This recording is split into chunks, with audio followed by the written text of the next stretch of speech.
Yes, so I can see many participants have posted their answers.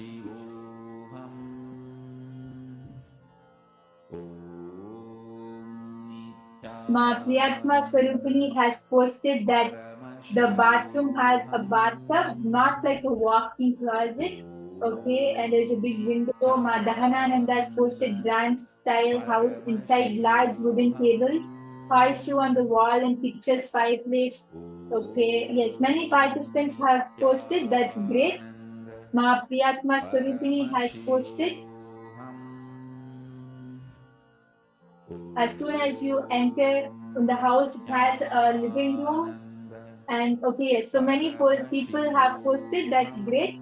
So now we are going to be moving on to the answer. If anyone else has to post, you can quickly post, because whatever is posted before the answer is projected will only be counted. Yes, Mayogamalal has posted. Dahanananda has posted. Ma Priyatma Surupini has posted. Okay, that's great. Yes, Ma Heidi, did Swamiji show you anything? I could see many other participants were also manifesting. Ma Agama Priya, Ma is big. All of you can also post what Swamiji showed. I could see that many of you were intensely participating.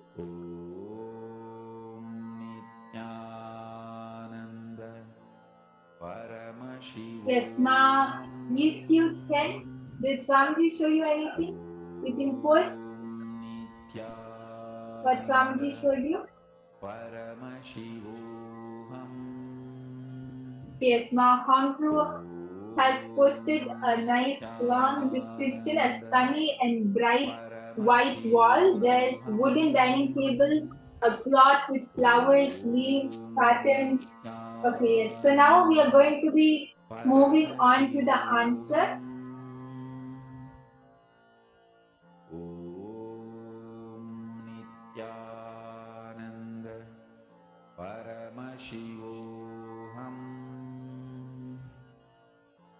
Yes, so the parameters of this house is there are 3 bedrooms, 3 bathrooms, and it is a fully furnished house.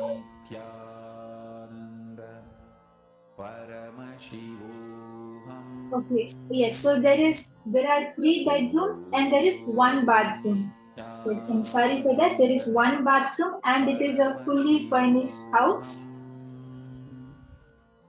Yes, so yes.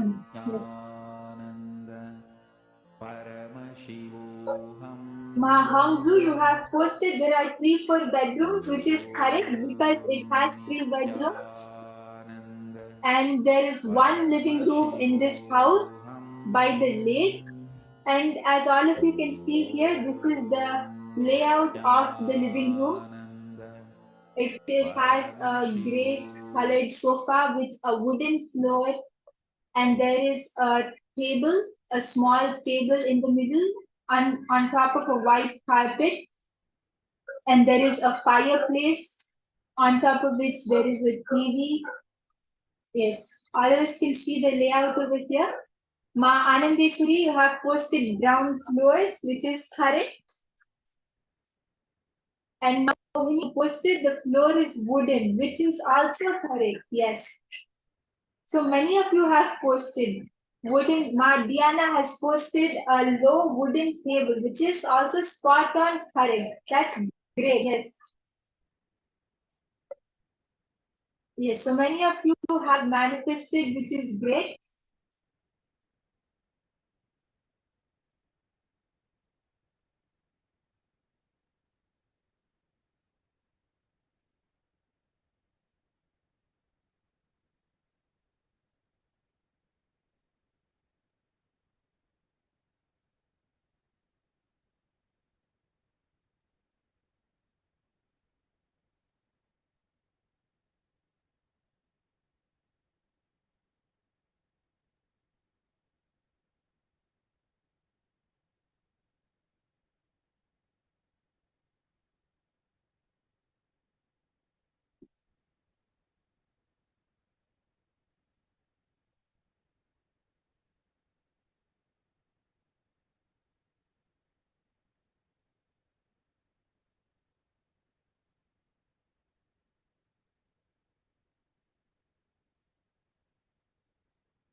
Yes, so it was so nice to see that so many of you have manifested in this round.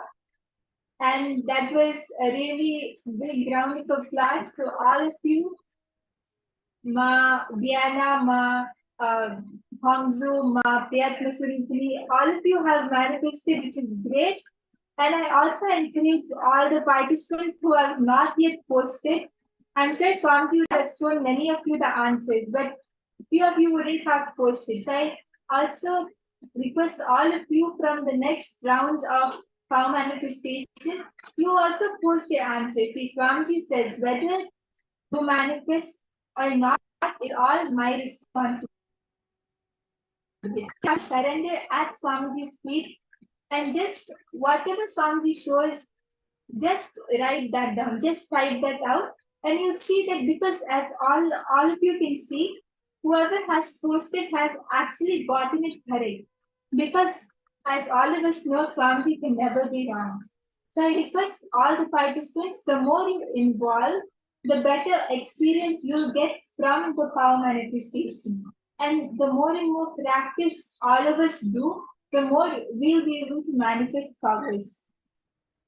And it is so nice to see so many of you manifesting. Yes. So I'm sure all of you would have very beautiful experience from this session. And please do not miss these power manifestation sessions. Do it intensely. Do every single session. It can be any session. Swamiji just tells one thing. Be in integrity to the session and be available. So when you are present for each session throughout the day, you will see the breakthrough happening for you. So this is one request from my side to each one of you. Let's move on to the next session with this. So now we are going to be learning from Swamiji about how soft suffering is a boon.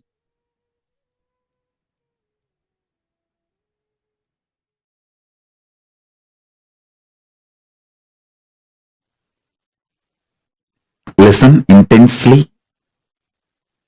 Life is neither suffering nor joy. Life is neither pain nor pleasure. Life has to be triggered inside you from the great cosmic truths of the parallel universe. That's all.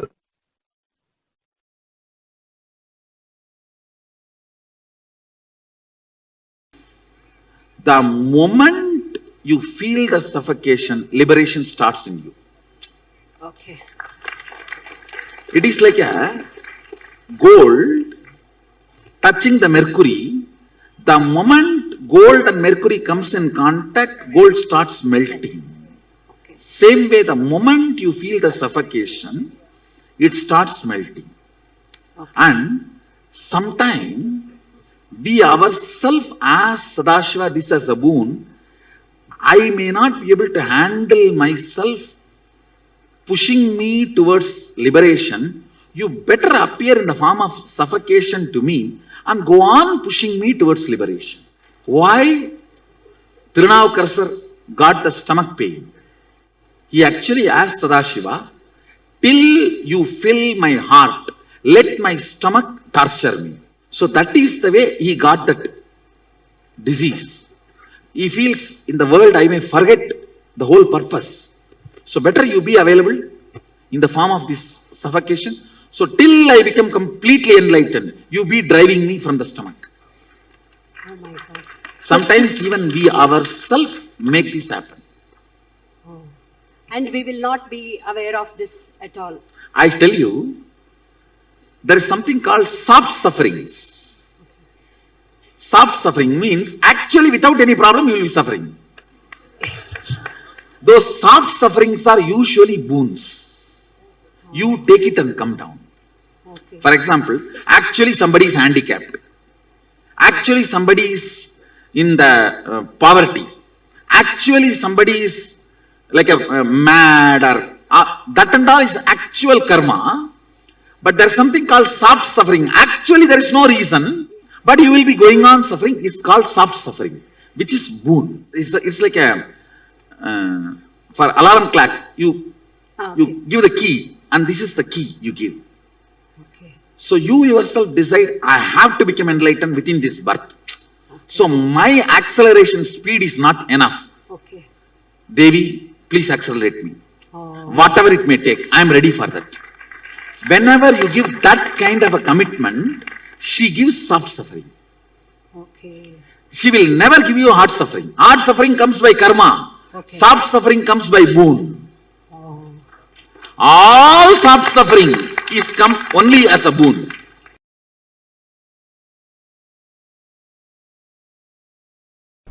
If I have the body which gets tired,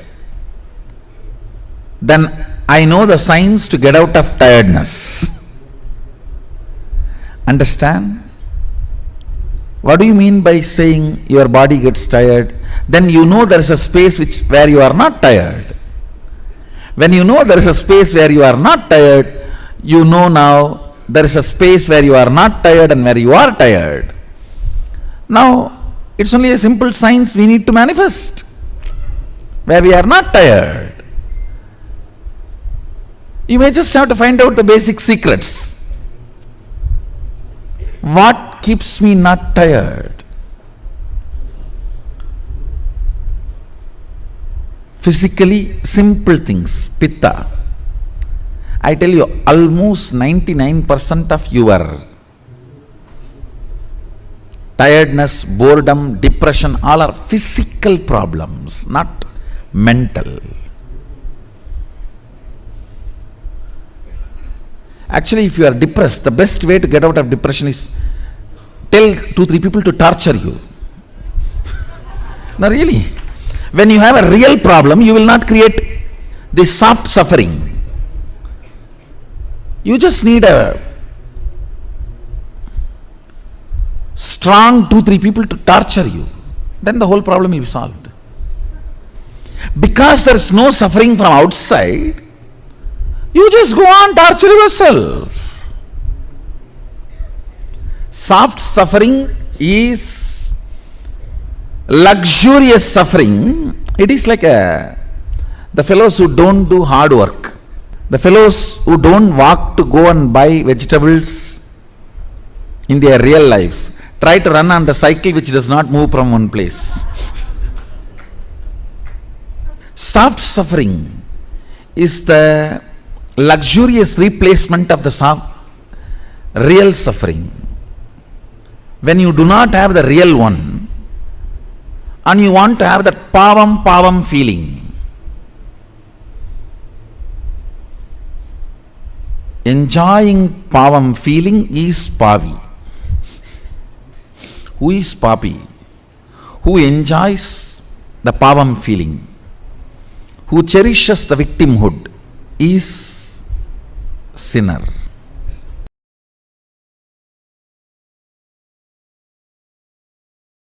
I'll tell you one small incident.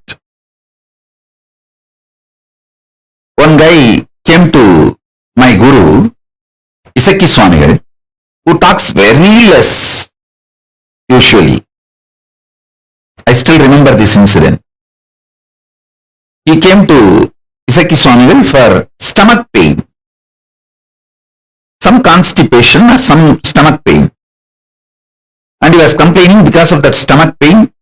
All his joy is lost. He used to be all the time joyful, smiling. Because of the stomach pain, everything is lost.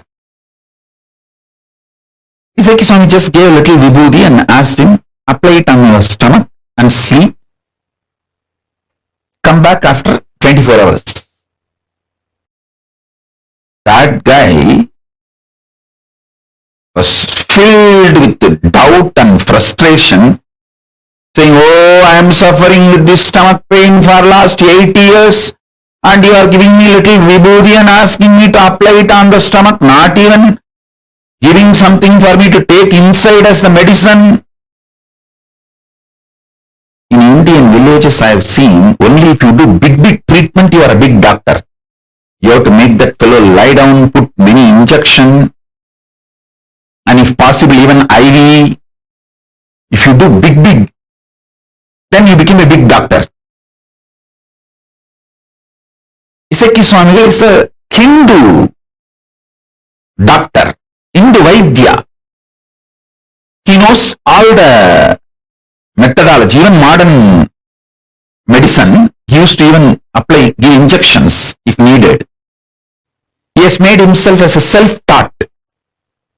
Even in modern medicine, of course, the traditional Vaidya Shastra he learnt from his Guru Parampara, very traditional way. Anyhow, he gave this vibhuti. That guy was ranting, but his Swami did not answer, he just kept quiet. That fellow went and tried applying on the stomach and sleeping. As usual, as it is supposed to happen, he became alright, completely alright. Not only the stomach pain disappeared, the bleeding he used to have stopped.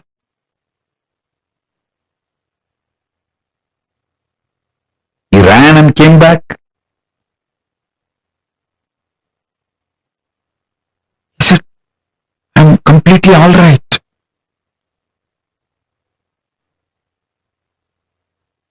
But still there is no joy in his face. Bhagavan asked, Iseki Swami asked, Ippa sandosham thane? Now you are happy, na? He said, no, happiness has to come from inside, na. Only if it comes from inside, I can be happy. He smiled and said, being sad, you built it. With a lot of effort, convincing you with false ideas, logic. But to be happy, you expect it should come from automatically within. It's like you dump 1 ton shit on a diamond and you expect the diamond should shine beyond the shit you dumped. You consciously dumped sadness on you, multiple times convincing you. See, as a baby, we are all bubbly, excited, joyful, natural existence. The existential reality was joy and excitement, jumping, dancing. You convinced yourself with millions of ideas, millions of times to become sad, and after you are successful in making you sad, you expect joy should come automatically. Hey, jump like a baby, laugh, roll, that is your natural existence. That is your natural way. See Papa's Kandamata and do. That is your natural way of existence. Your sadness is artificial, but your mind is so cunning, it makes you believe your happiness should be natural.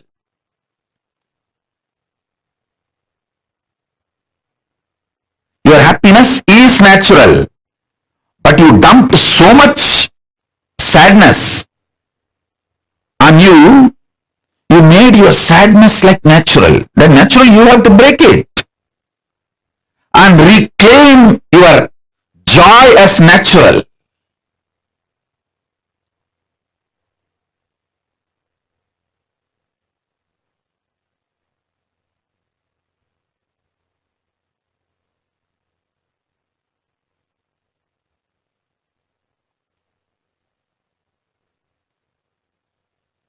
So understand first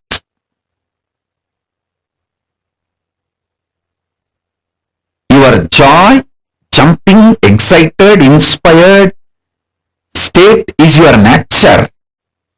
You made it disappear from your life and and you made sadness natural. So now it is your responsibility to reclaim your original nature and jump. That's what they call it. They say in English, there is a proverb, fake it till you make it. You don't even need to fake it. It is your original status. Jump, dance, it's your original status.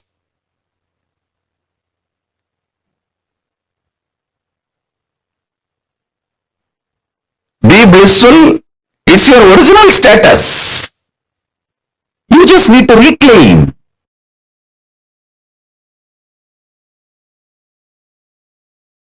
Actually, in reality,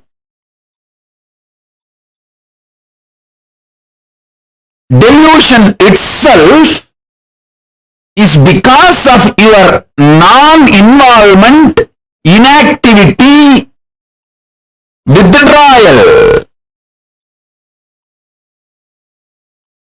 When an elephant sleeps, even a wolf and fox will try to bite his leg. Listen. When an elephant sleeps, wolf and fox will try to bite his leg. When a lion is fast asleep,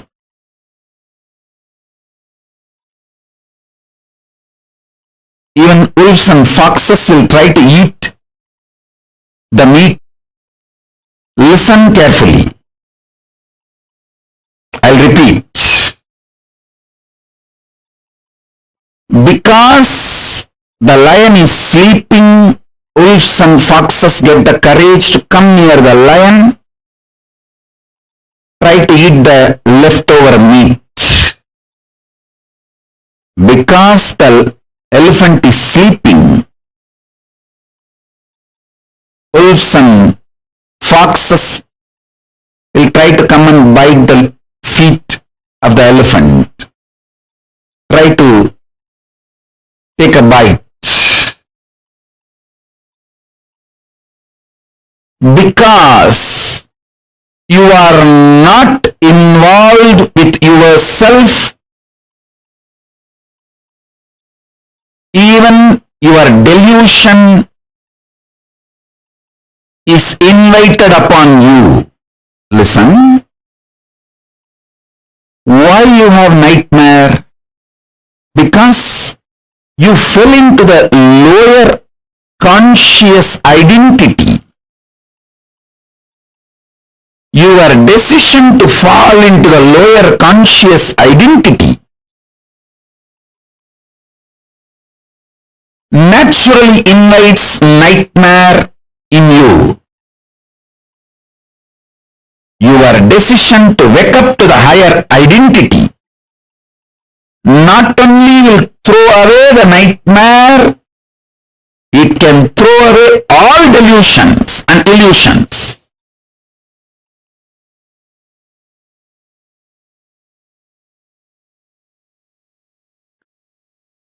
You get multiple types of emotions, almost all emotions every day. Sometimes lust, sometimes greed, sometimes fear, sometimes the multiple versions of fear, sometimes worry, sometimes love, sometimes attention giving, sometimes attention asking, sometimes jealousy, sometimes comparison.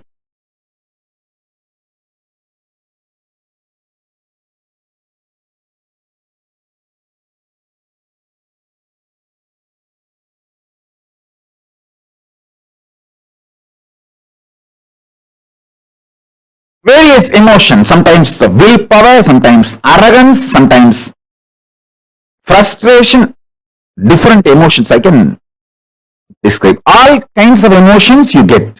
But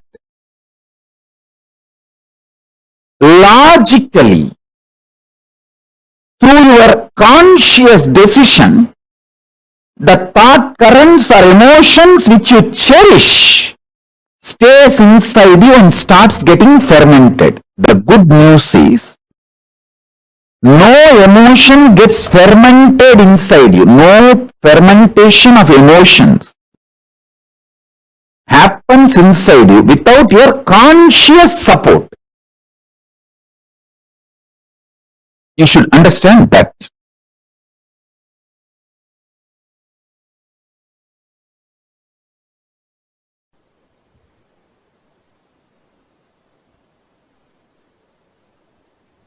Due to the unconscious lifestyle, you collect many addictive patterns and empower them with your parasites. And those parasites nicely getting empowered, sitting inside you, literally not just rule your life, ruin your life. Haritaki is the most beautiful way to get rid of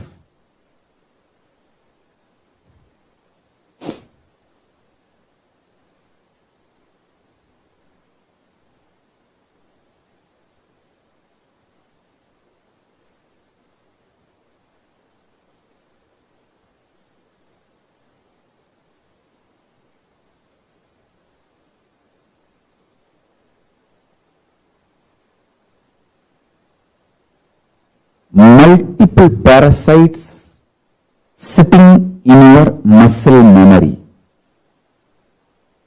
I can give you lots of examples. If you are married, you know backseat driving. How your spouse sits in the back seat and drives you. Same way, the parasites sit inside your stomach and drives you. It drives you crazy. I don't need to tell that. You know it.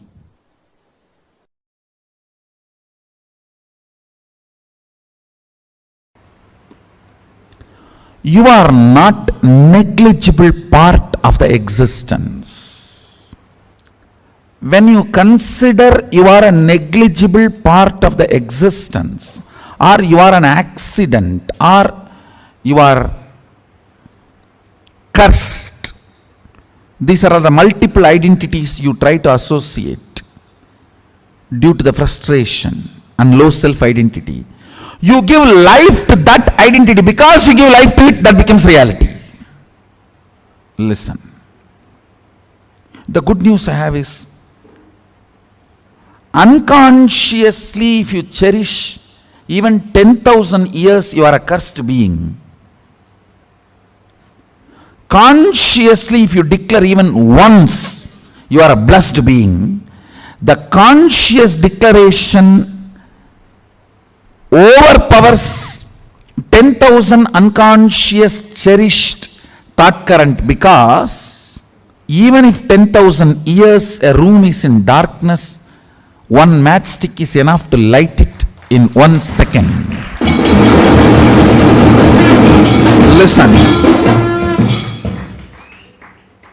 All powerlessness, all fear related thought currents, and all low self inner image you are cherishing, which puts you in powerless, is not clutched to consciousness. You need to understand that.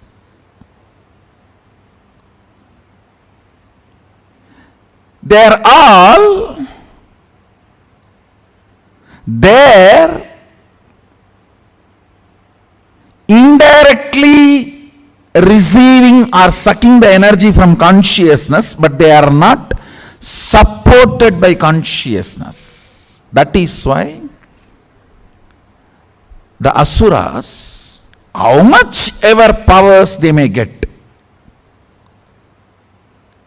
finally they do not exist.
Paramashiva's message directly from KAILASA. Happiness is delusion. Bliss is real existence. Whoever asks you to pursue happiness is deluding you. Happiness is binary logic based. Today happiness is getting a car. Tomorrow happiness is getting a house. Day after tomorrow happiness is getting a wife.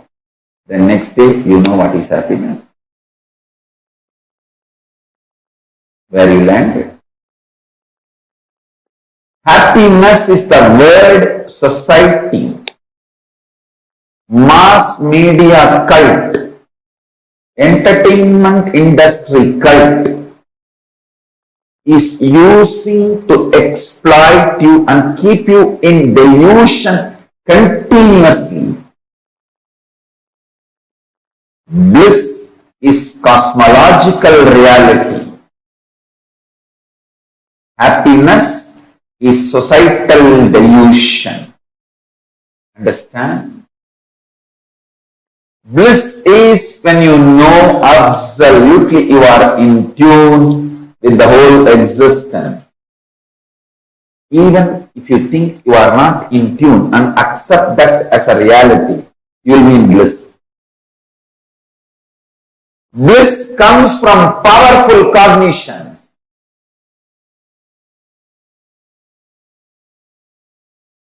Happiness comes from the opinions of the people who make you powerless and those powerless cognitions. I tell you.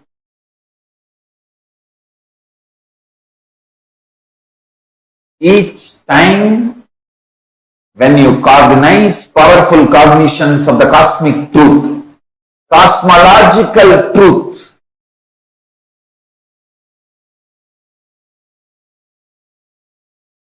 truths as per cosmic logic,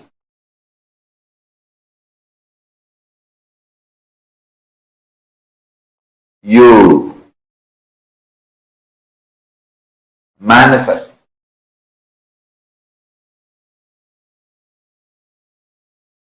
bliss. Bliss is based on cosmic logic. Happiness is based on binary logic.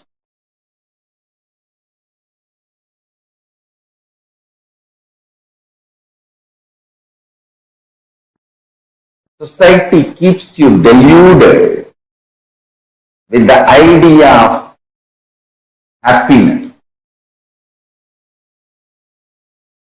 If you understand bliss, and it is too easy to start experiencing bliss. It is not at all difficult. I am telling you. That's the first powerful cognition you need to know. Bliss is too easy to experience. That is why society never wants you to experience bliss, because bliss liberates you, makes you independent of exploitative grid-based lifestyle. Bliss is the source material out of which Paramashiva is made. Actually, bliss is the source material out of which this whole universe is made. Anandam brahmeti navyajanat. Upanishad declares very clearly. Out of Ananda, the stuff called Ananda, this universe is made. Don't waste it without experiencing. Annam brahmeti navyajanat. Annam na nindyat vratam. Pranam brahmeti. Mano brahmeti. Vijnanam brahmeti. Anandam Brahmeti. Taittiriya Upanishad. Actually, I am chanting the first lines of the different paragraphs. Taittiriya Upanishad very clearly declares Anandam Brahmeti Navyajanat.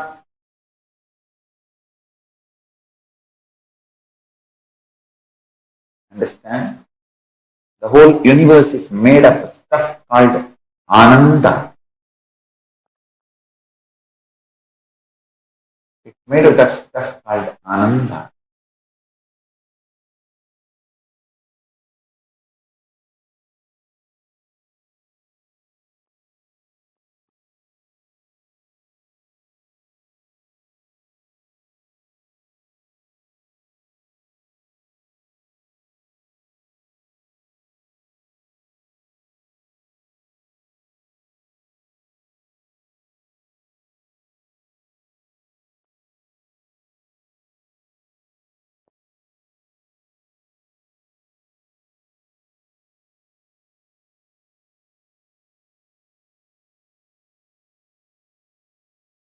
Anandat eva kalvimani bhutani jayante. It is indeed from Ananda all the beings have happened. Do not miss understanding about Ananda, because once you understand Ananda, you will not be exploited anymore by this stupid happiness concept. Understand?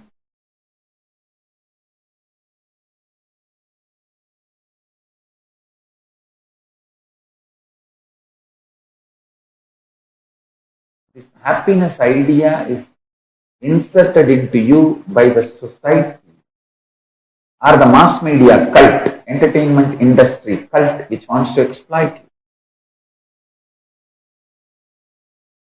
They put the ideas like income, healthy life expectancy, social support, freedom, trust, all this. I tell you,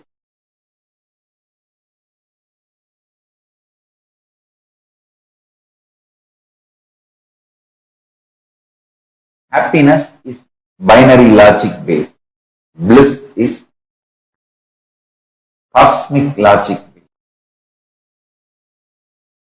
The experience of powerfulness, not feeling suffocated, experience of non-violence. A person who is fulfilled will never be violent.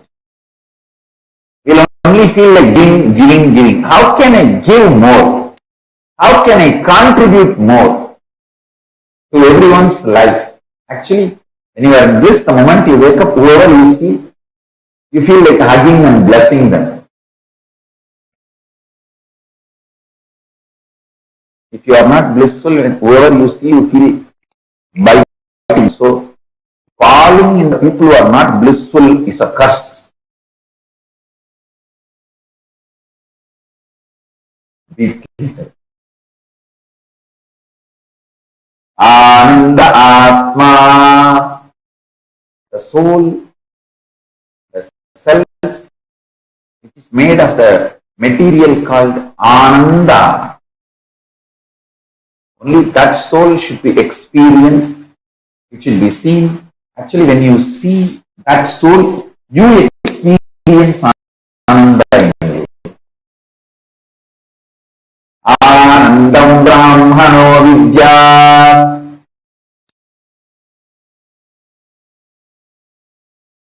Bliss is the primary manifestation of Paramashivam. Anandam Brahmano Vidya.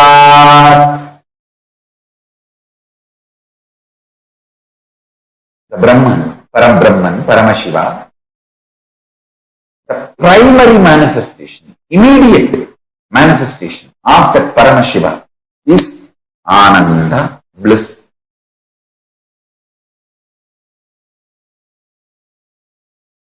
Understand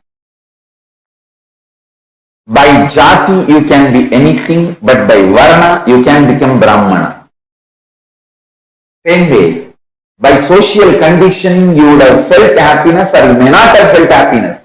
But as per the cosmic logic, the multidimensional logic, reality, the real reality, you are blissful, you are qualified to be blissful, and that is your very nature and quality. I tell you, even if you think you are happy as per the society standard, you are not successful. That's more like a operation success patient died. Because you are happy as per others. Even if you are happy as per yourself, it is not eternal or permanent.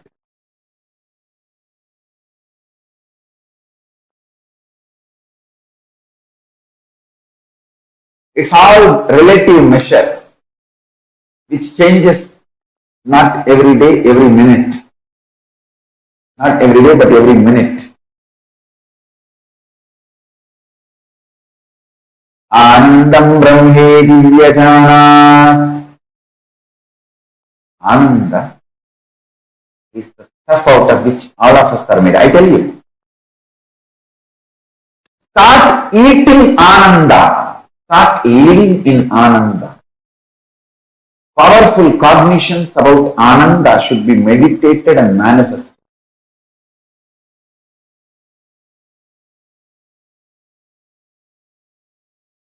The pure truth I revealed now.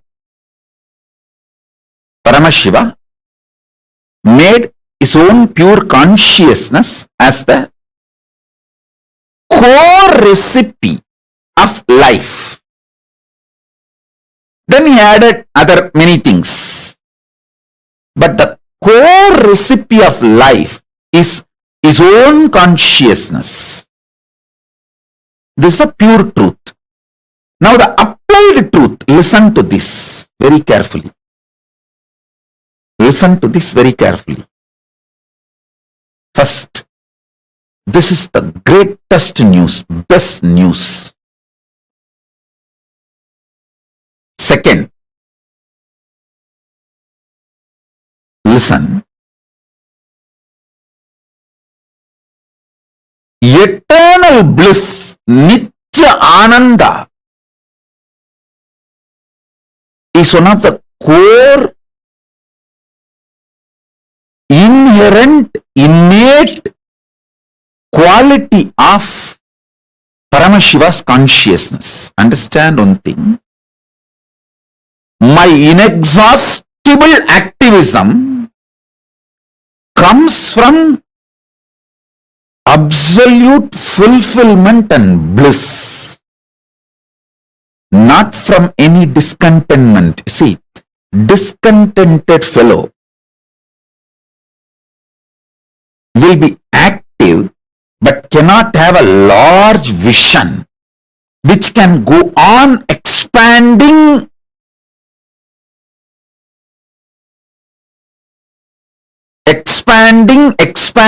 infinitely. Listen to this truth. The vision I carry never tires me, frustrates me. It is like a huge energy, inspiration for intense activism, an eternal bliss, the pure bliss. The eternal bliss, Nitya Ananda, is the first effect. The moment you cognize Paramashiva's consciousness is the recipe. of your life. Please understand, if you are alive, be very clear, the core recipe of your life is Paramashiva's own consciousness. He put himself, he was cooking, things were not working out, the life was not happening. He just took himself and put it. Immediately life happened. That's all. Visualize. He was cooking, trying to cook life. So many components here, but life was not happening. It was coming out like a sakra pongal, puliyodare, or so many other things came out, but life was not happening. He just smiled and put himself, his own consciousness. He just took his consciousness and put it. Immediately life happened. Listen.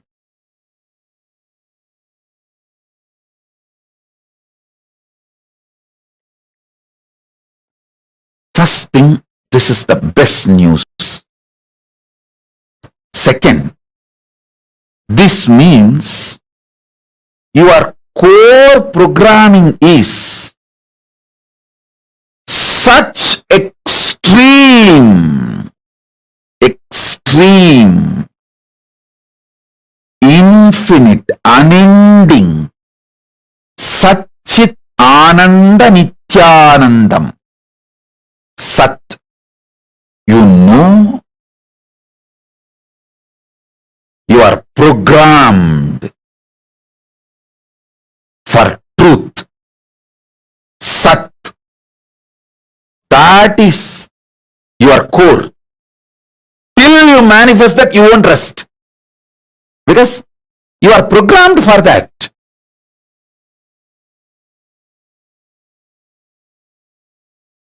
Chit, consciousness. By your very nature, you are aware you exist. Ananda, bliss, the infinite Ananda.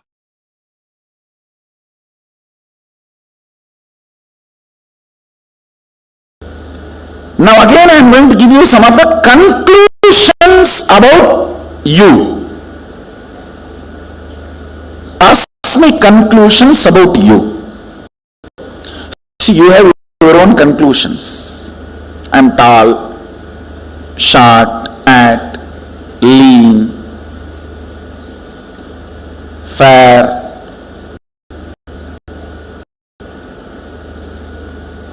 dark. You have your own conclusions about you. This language, that language, this religion, that religion.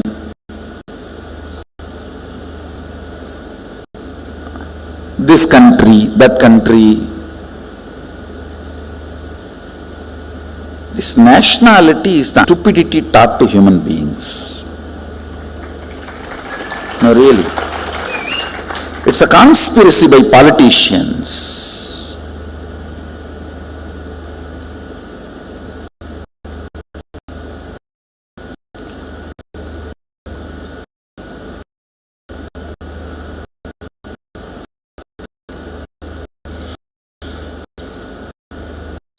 All these ideas, concepts, you have about you, but cosmos has some conclusions about you. The owner who made you has some conclusions about you, and he also is very clear why he made you. Let's try to put that software and see how we are functioning. That's all.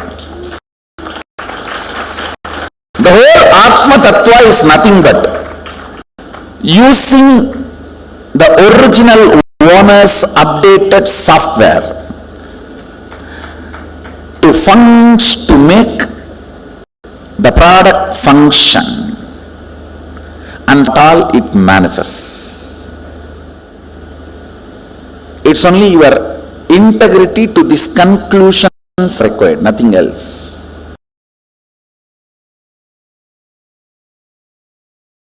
Listen. The conscious principle, consciousness, conscioushood, atmatva, the conscious compound, tattva in you, in all of is not only beyond this panchatattva of Prithvi Tattva, Appu Tattva, Teyu Tattva, Vayu Tattva. Tattva means rush, water element, air element, space element.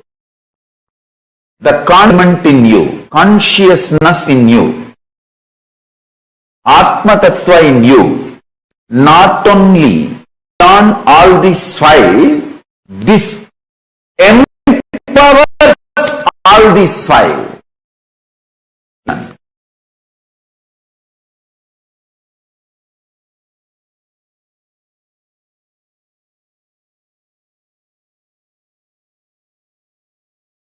By intense, ferocious, unclutching, yaga,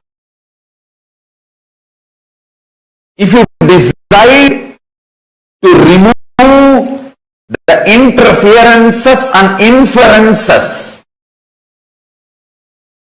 comes your Atma Tattva, that yaga manifests as super in your being. Atma Tattva in you,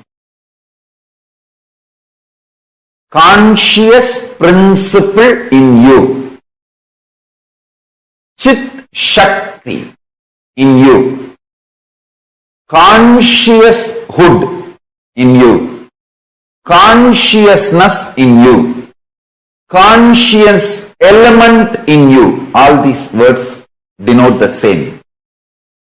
Conscious element in you is not only beyond these five principles called earth element, earth element, water element, fire element, air element, space element. This Atma Tattva, conscious principle, empowers, gives life to all these five. Listen carefully. If you use unclutching, completion and tyaga to stop all interferences and inferences of earth, water, fire, air, space elements on your Atma Tattva, on your conscious principle, you will manifest powers immediately. Listen. Pratyagatma Chaitanya Jakratam, individual conscious principle awakening, is not exclusive right for anyone. It is even for animals. It is granted, understand? I tell you, the essence of what I am trying to convey.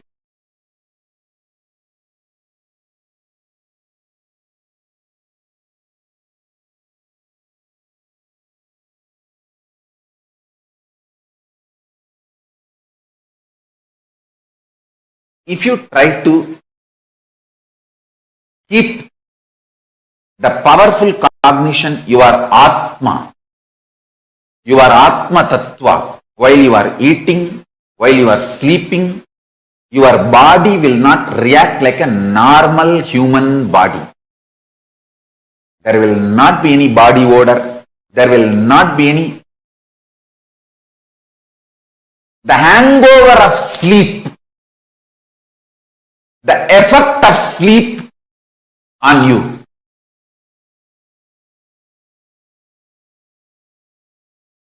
From today, all of you start manifesting this powerful cognition. Your conscious principle, Atma Tattva, is not only beyond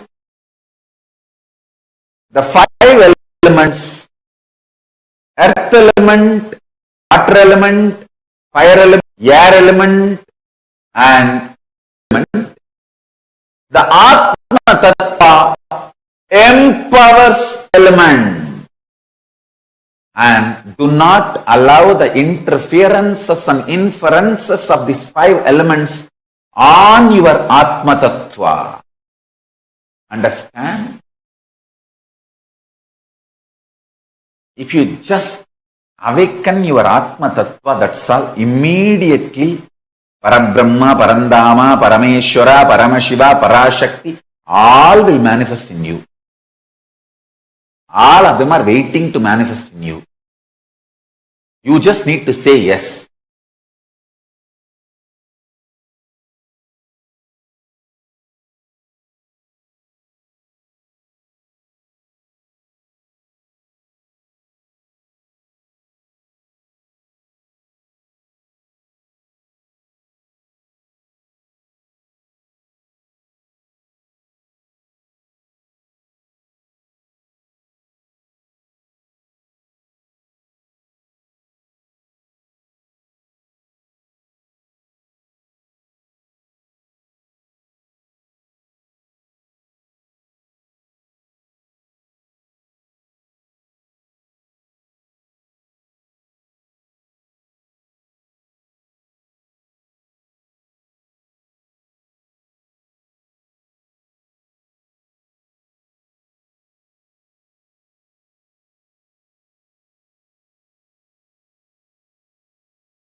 Paramashivanandam, the experience of bliss, the supreme bliss in our inner space, the space where you are raised out of all your pain and suffering and you experience that absolute Paramadvaita, the space of oneness.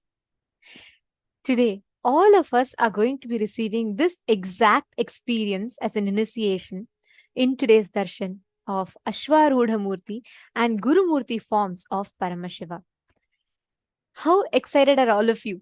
Just very, very shortly, in less than 10 to 15 minutes, we're all going to be entering into the darshan.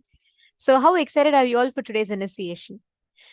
Today, we learned so many different aspects about what is pain, the 5 types of pain, and how pain and suffering is a delusion. And we learned about the Sahaja Samādhi, perpetual completion. And we all understood about the genesis of identity. What is completion? The science of completion. The power of reliving and relieving. And every one of us that are enjoying the sessions today, Yes, Ma Suzanne Davidson, that's right.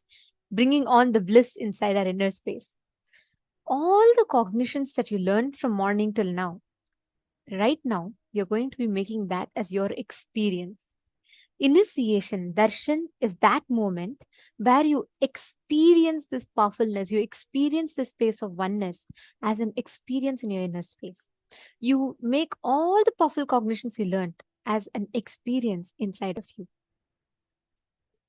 That is why darshan is where you come face to face with the avatar and he transmits his own inner space as an experience to you. Today, all of us are going to be receiving the darshan of Ashwarudha Murti and Guru Murti forms of Paramashiva.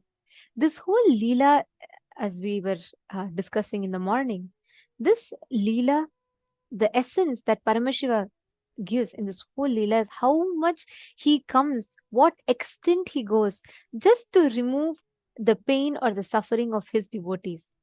Whenever we just surrender, Paramashiva himself will take care. He himself will come.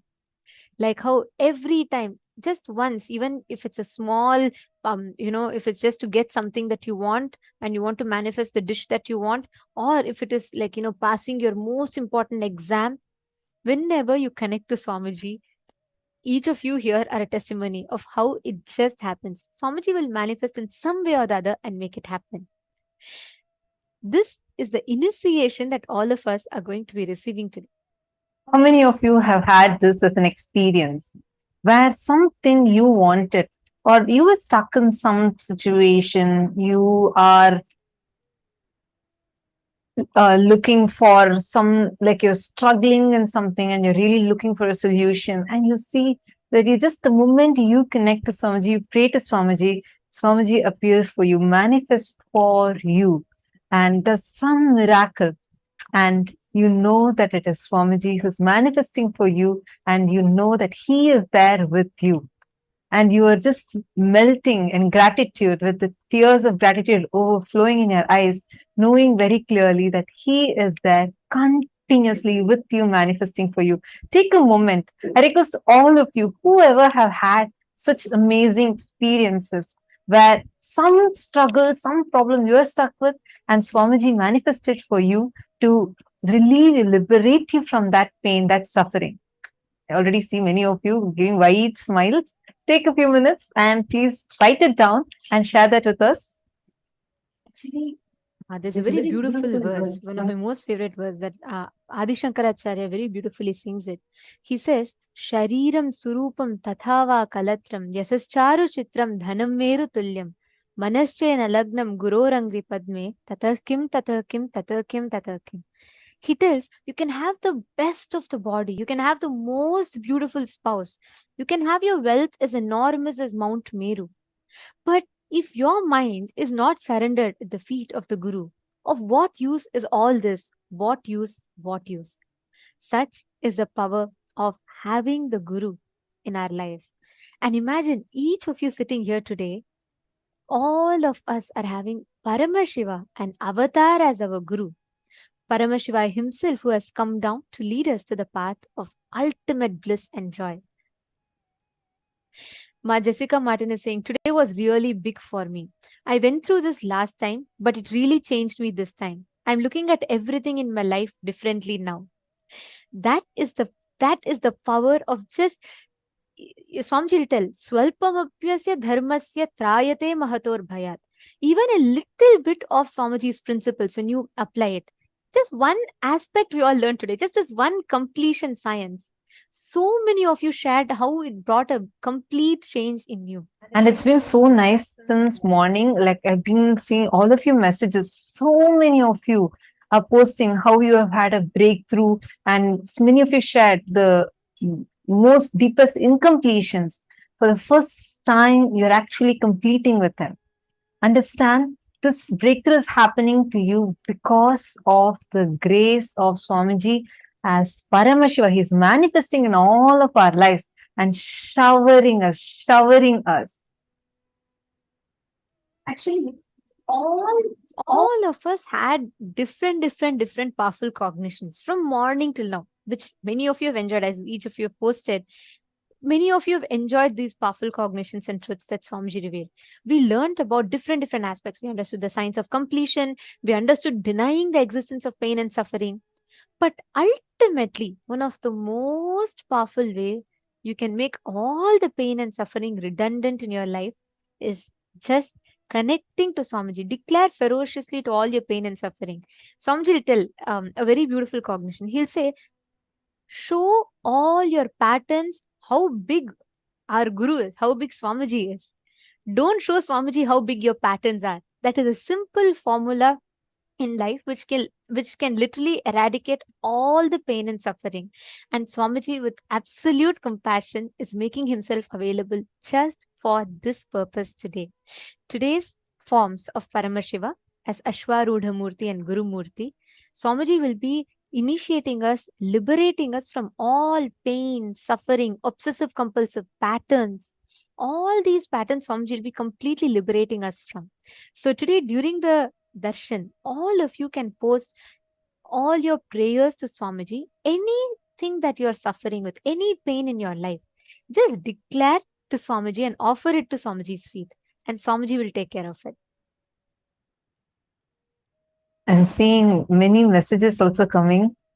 Some of you are saying, Mohini Lata is saying how she manifested, like Swamiji had manifested Bhagavad Gita book for her, and Mom Martha has posted about how miraculously Swamiji made sure her car started working. Wow. Mom Mihri also posted many miracles. So nice to see, read the miracles that actually in all the Zooms, we are just flooded. So many miracles after miracles after miracles. Many of you are posting.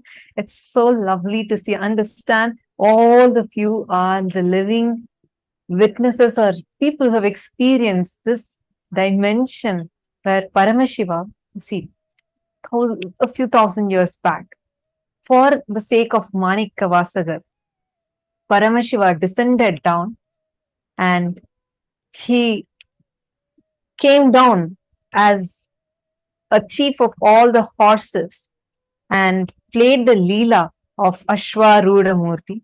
He came and sat under the tree, blessing Manikya Vasagar, showering him with enlightenment as Guru Murti. And he played that whole Leela where he came down for Vandi and accepted her love and gave the whole world the experience of immense oneness. This, in every level, every step, where he himself he's just a prayer away from you, where he rushes and comes for the sake of the devotees and fulfills whatever we ask for and showers us with much more than what we asked for. And today, each of you are experiencing that very dimension where simple things, whether it was for, like Mami has posted, she just wanted someone to buy her house, and with Swamiji's blessings, exactly much more than what she wanted, it was showered upon her, where a person came and bought the house, which had not been selling for a very long time. And Ankur Razdan also has posted a beautiful experiences. See, each one of you, how each of you is feeling like right now.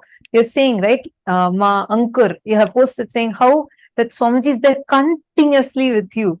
Understand? Each one of you are experiencing this very dimension of Paramashiva manifesting for all of us. And this is the same form that all of us are going to be getting darshan of. Today's day, the deity that we are going to be receiving the darshan of is where, out of immense compassion, Paramashiva just rushes down for his devotees. And he takes actually the story where he comes down for Vandi. He even takes the beating for the sake of her.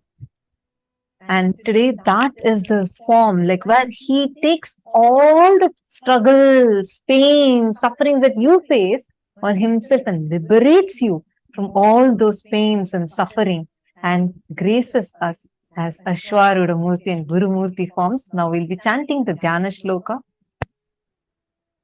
अचल उपरि शृङ्गे शम्भुयोगासनस्तु धवलममलवर्णं चैव वक्त्रं त्रिनेत्रं करगतशुचिः सर्पपुस्तकज्ञानसमुद्रं मुनिनुतपदयुग्मं दक्षिणामूर्तिमीडे. The Guru's lotus eyes are represented by Hum, the individual manifest self, and Sa, the universal self.